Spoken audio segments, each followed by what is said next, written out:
اذا الشمس كورت جب سورج لپیٹ لیا جائے گا، واذا النجوم انكدرت اور جب تارے بے نور ہو جائیں گے، واذا الجبال سيرت اور جب پہاڑ چلائے جائیں گے، واذا العشار عطلت اور جب بیانے والی اونٹنیاں بیکار ہو جائیں گی، واذا الوحوش حشرت اور جب وحشی جانور جمع کیے جائیں گے، واذا البحار سجرت اور جب دریا آگ ہو جائیں گے، واذا النفوس زوجت اور جب روحیں بدنوں سے ملا دی جائیں گی، واذا الموءودة سئلت اور جب اس لڑکی سے جو زندہ دفنا دی گئی ہو پوچھا جائے گا بأي ذنب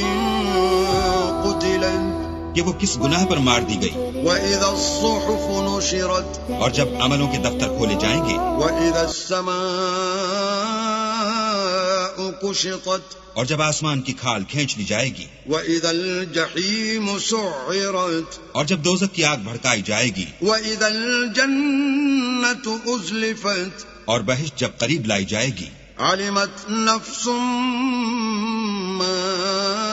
أحضرت تب ہر شخص معلوم کر لے گا کہ وہ کیا لے کر آیا ہے۔ فلا أقسم بالخنس ہم کو ان ستاروں کی قسم جو پیچھے ہٹ جاتے ہیں الجوار الكنس اور جو سیر کرتے اور غائب ہو جاتے ہیں، واللیل اذا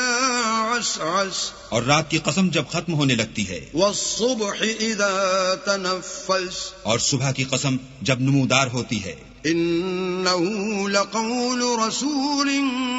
کریم کہ بے شک یہ قرآن فرشتہ عالی مقام کی زبان کا پیغام ہے، ذی قوت عند ذی العرش مکین جو صاحب قوت مالک عرش کے ہاں اونچے درجے والا، مطاع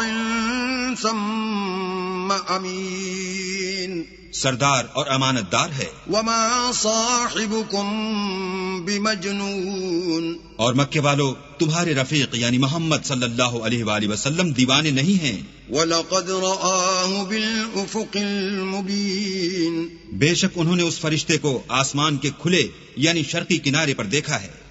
وَمَا هُوَ عَلَى الْغَيْبِ بِضَنِينٍ اور وہ پوشیدہ باتوں کے ظاہر کرنے میں بخیل نہیں، وَمَا هُوَ بِقَوْلِ شَيْطَانٍ رَجِيمٍ اور یہ شیطان مردود کا کلام نہیں۔ فَأَيْنَ تَذْهَبُونَ پھر تم کدھر جا رہے ہو؟ إِنْ هُوَ إِلَّا ذِكْرٌ لِّلْعَالَمِينَ یہ تو جہان کے لوگوں کے لیے نصیحت ہے، لمن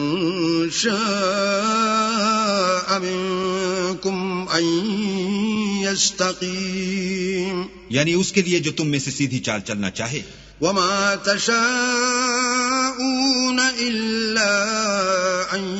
يشاء الله رب العالمين اور تم کچھ بھی نہیں چاہ سکتے